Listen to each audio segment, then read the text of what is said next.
Hello everyone, a very warm welcome to you. Hope you're doing well. My name is Nick and it's the Friday chat. Now, unfortunately, I'm not outside walking today, which happens every now and again.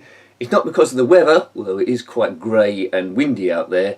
I was hoping to go a bit further afield, but what sometimes happens on the channel is I've run out of time and I do want to do the video.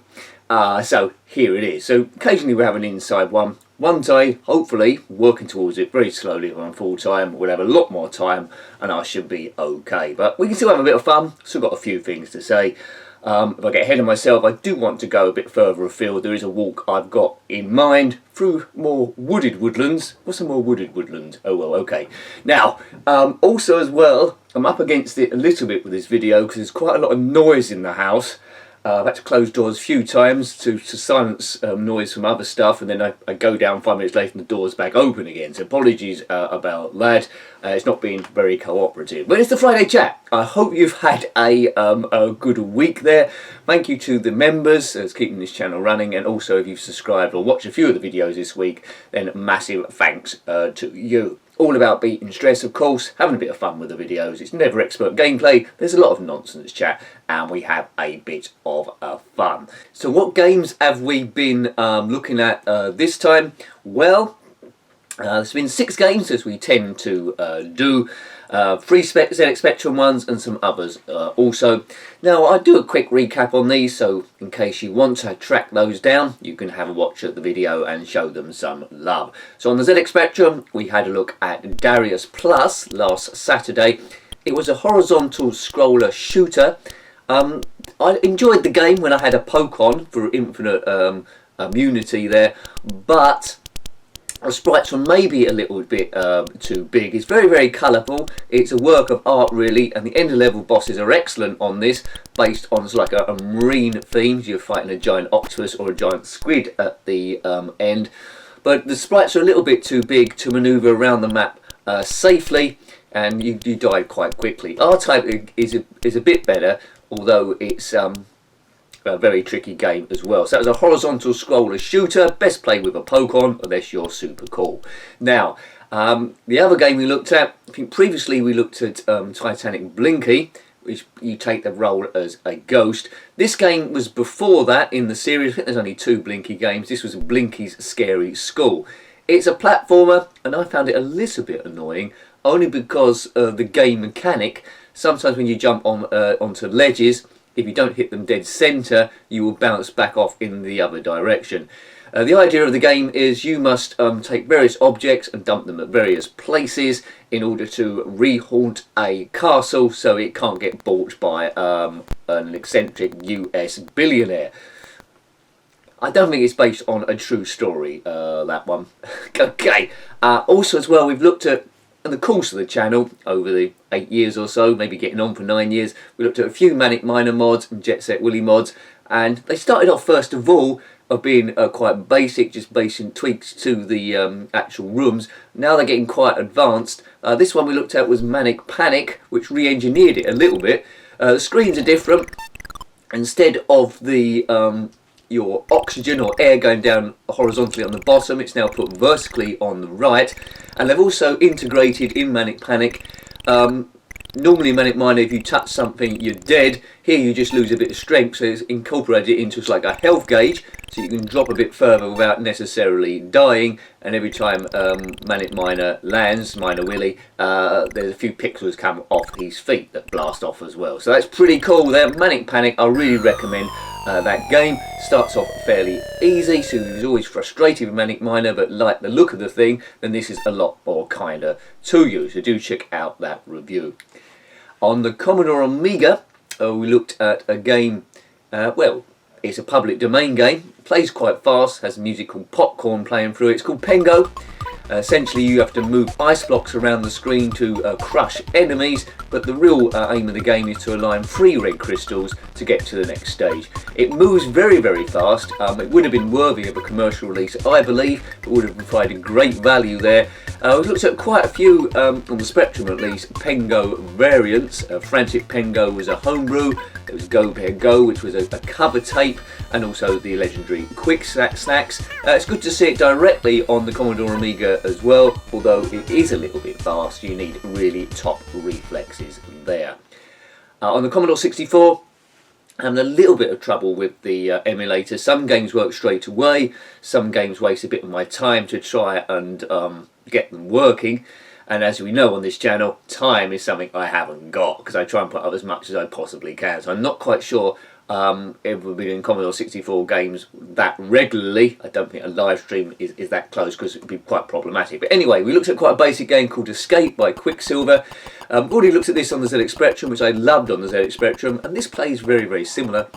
You control a stickman around a random hedge maze. You must find an axe to knock down a door to escape from the dinosaurs. There's either 1, 2, 3, 4 or 5 dinosaurs that are chasing you.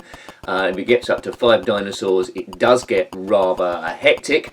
It's quite a nice game. You know, I never tire of games like this, but it's really cool. Escape. Love playing that game. And the last game we looked at was on the Sega Mega Drive, or Genesis if you will. Based on the Batman franchise. There's lots of poor Batman games. This one I think falls a little bit in the middle. It's Batman Forever, based on the movie by Joel Schumacher, which starred Val Kilmer as the Batman. It's quite ambitious. It uses digitalised animation like the early Mortal Kombat games, but it doesn't really come together as a game, only because the control mechanism is quite convoluted. It's quite tricky even to drop down a hole in the floor, and it gets rather frustrating. The pacing of the game isn't particularly good. It sounds like you're fighting the same enemies for quite a distance before you're actually getting anywhere. It's got some good speech in it now and again, but I think the thing would have frustrated me. So, you know, a good mix of games. I liked Pengo, but a bit too fast. I really liked Escape, quite basic. I like Manic Panic also there. So yes, thank you. So show those games a little bit of love if you get a bit of time. If you're one of the members, you'll get a video up on Sunday letting you know what games are being reviewed in the following week.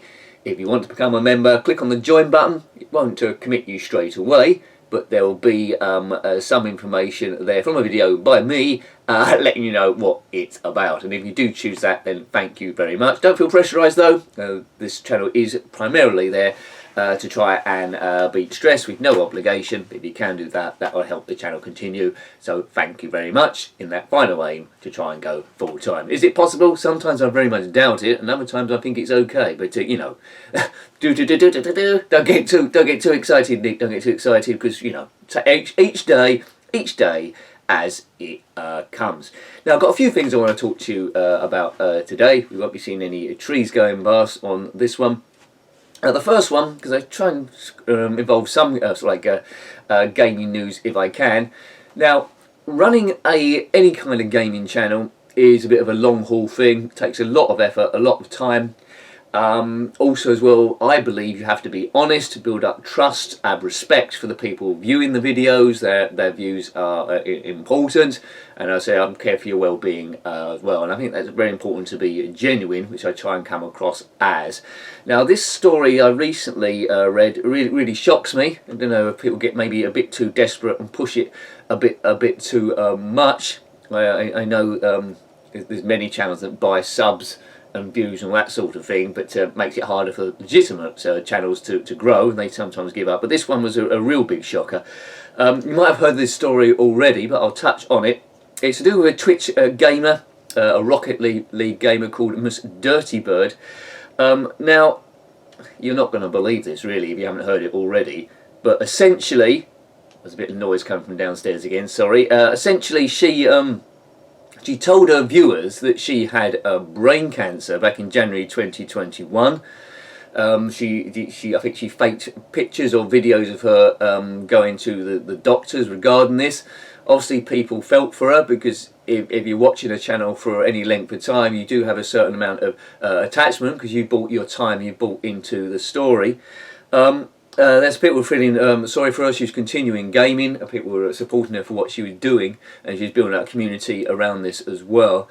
And then her sister went online and said that she hadn't told any of them about this brain cancer, and then things started falling apart, and it turned out she'd made the whole story up. That is absolutely amazing, isn't it? What sort of mentality have you got to make something as serious as that? I mean, God knows where she thought that was going to go. You know, anyway, when she was found out, you want to see what the remorse is there. She did put up an apology video, but apparently that first one was taken down because the script of the apology video apparently was taken from the script of a game called, or something called Cyberbully. So that was taken off, so that was plagiarism, so it wasn't a genuine apology. Later on, a second apology went up, where she said she was, apologies for what she did. She said she was going to take 6 months off of online gaming or Twitch to reassert where she was and then come back stronger there. But then, after she said she was going 6 months, it was reported she was back online within 1 hour. I mean, that's how can you trust someone like that? Now, I don't want this to be a character assassination, but channels like that should be banned straight away, shouldn't they? You take people's trust, and you should, you know, you should respect that and treat people fairly. Why would you make up that? Well, we know why, to try and grow the channel quicker than she would have done otherwise. So what are your thoughts about that? Do you think that's normal? Do you think that's acceptable in a very competitive market where everyone's trying to grow and not everyone can because the sheer volume of people doing it? Do you think that's fine, or do you think that's absolutely disgusting? I'm more going towards the second one, but maybe I'm a little bit naive, and maybe that's why my channel doesn't grow super fast like some do really quickly, because I'm maybe too honest. But you know, I never want to go that other way and make up a load of stuff. So that was a bit of a big story then, wasn't it? Really. So let's lighten the mood a little bit. Formula One, okay. You might not be into Formula 1. I like my racing. My favourite videos to review are Formula 1 games and racing games in general. Lewis Hamilton for many years had the fastest car in the Mercedes, and he had the better of his teammate Valtteri Bottas, who was very compliant. He knew Bottas really wasn't going to challenge him for the race championship overall in the equal cars. There might be the occasional race he got near him, but overall he was going to be better than him, unlike Nico Rosberg he had as a previous opponent. So being in the best car, having a teammate that supports you and is never going to beat you, you know, you've got a great chance of winning the championship. Well, it's been like that for about, 5-6 years, and now George Russell is probably going to take the second seat for Mercedes. I don't think Hamilton was that happy first of all, but you know, I think now he's changed his tune for a PR and is saying he welcomes him. But George Russell qualified second in a Williams quite recently in Belgium. It was raining. He's got the talent to really give Hamilton a run for his money. He's a guy that's going to get quicker and quicker and quicker. Hamilton might be near the end of his career, still very fast. Now he might have a race on his hands next year. Oh man, more noise from downstairs. It feels like a spaceship is going to turn up. What can I do? I got to go to work later on. Yeah, anyway, apologies again. What can I do? That probably means the door's back open again. But yes, George Russell, he's probably going to give him a run for his money. It reminds me very much of when Hamilton was the young gun and went to McLaren racing against Alonso, and there was fireworks there. I think there's going to be fireworks again, especially if Hamilton doesn't get everything his own way. Right, I'm going to have to pause this and do this in 2 parts, I think. Too noisy. Oh dear. Right, I'm back. Do apologise for this, but it's been a bit of an editing challenge. I've had to close the same door about 4 times now, but I think it's gone a bit quieter again. I've got to get the bus to work in a minute. Anyway, okay. Now, while you're watching this, I'll be at work. I finish at 9, I think, this evening, so it's quite late. So apologies if I'm a bit slow answering any comments. But big thank you to all the members, as I say, that's keeping the channel running. Mentioned it a bit before. Thank you to whatever tier you're on. A huge help to me. The figures go a bit up and down each month, so thank you for everyone that's sticking with me. If you're on the second tier and above, I will give you a shout out of your name, and if you want me to shout out any site you're working on, either contact me on Jenkins7Nick or through the members section there, because that's one of the perks for second tier and above. So thank you very much. So huge thank you this time round to GTB Films. Thank you very much. Massive thank you to Jason Arnott's Terrifying House of Obsession. I think I've said that right. Cool, what a long name. So Jason Arnott's Terrifying House of Obsession. Thank you very much, Jason.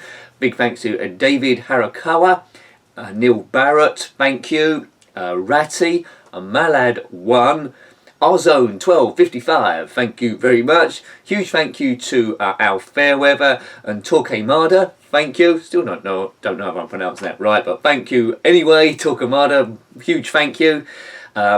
Also thanks to Jason Smith and Stu Hu, Nikki S and Claire Johnson. Now I see you in the live streams, a lot of you, quite a lot of the time, so thank you for your ongoing support there.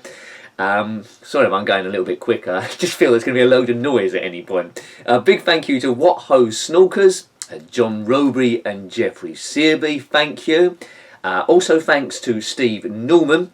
Now I always mention Steve Norman's blog. If you haven't had a chance to see that by now, do check it out. It's retroarcadia.blog. That's retroarcadia.blog. He does pick a different subject each time. This time he looks at the game Hydra on the ZX Spectrum and a few other things as well. Hydra is a game I've reviewed there previously. I struggled a little bit because the boat was red on green. Come out on the Amiga as well, this game, so have a look at what you think of Steve thinks of the game there. Do check it out. It's built up quite a library of blogs over the weeks, and I think the viewership is picking up gradually also, so have a look at that. So good work to Steve, thank you. Massive thank you to Lemmy Barnett, thank you Lemmy, always good seeing you around. Steve Q, thanks Steve, hope all is well at the moment for you. Phil Hill, and also Rossi Bossy, we all know Rossi Bossy, there we go, is working on Super 3D Pixel Grand Prix. There's been a few alphas there, so you can test the game and give him feedback before its launch. But there's a big alpha 4 scheduled for Saturday at 5 o'clock British summer time, where it involves revised handling. The shading and light on this game is really cool now, showing different types of the day. So yeah, either follow Rossi on Twitter, check out his site there, I'll give you a link to his Twitter site, or if you want to follow me on Jenkins7Nick, if you're not doing already, I do retweet a bit of his stuff. I don't retweet all of it, but I do retweet a good chunk of it. But if you want to get involved with a really cool game coming out, Formula 1 orientated, then look out for that alpha. You can be a part of it, as I say, Saturday, 5 o'clock, British summer time. Get into that. Excellent. So Ros.Bozzy. No, is it Rosbozzy? It says it right up there anyway, so have a look at that one. Keep going, Ros. Great stuff. And of course, I do a bit of the voice work on that, which can't be bad. Huge thank you to Chono Baggy and also Jason Holmes. Thank you. Hope all is good. And there's 6 of you on the upper tier, so thank you very much. That's what, you know, gold dust, thank you. That's keeping me going there. It's above and beyond, so thank you. And that'll be the amazing Colin Hode, thank you. The amazing Martin R. The amazing Richard Mitten. The amazing Tom. The amazing Graham Vebke, thank you very much. And also the amazing Jules M. Now, Jules runs a number of sites. This time around, we're going to look at schoolreading70sbooks.weebly.com. That's schoolreading70sbooks.weebly.com. It's a website based on school books. Kids are going back to school quite soon, aren't they, really? And it looks at, she's looking at vintage nature books. That's the most recent thing that Jules has looked at. Ladybird books there. And she's also putting together, which I always liked, a page regarding your choose your own adventure books. You know those ones where you read a bit and then there'd be an option what you want to do. Turn to page 45 if you want to hit a goblin on the head.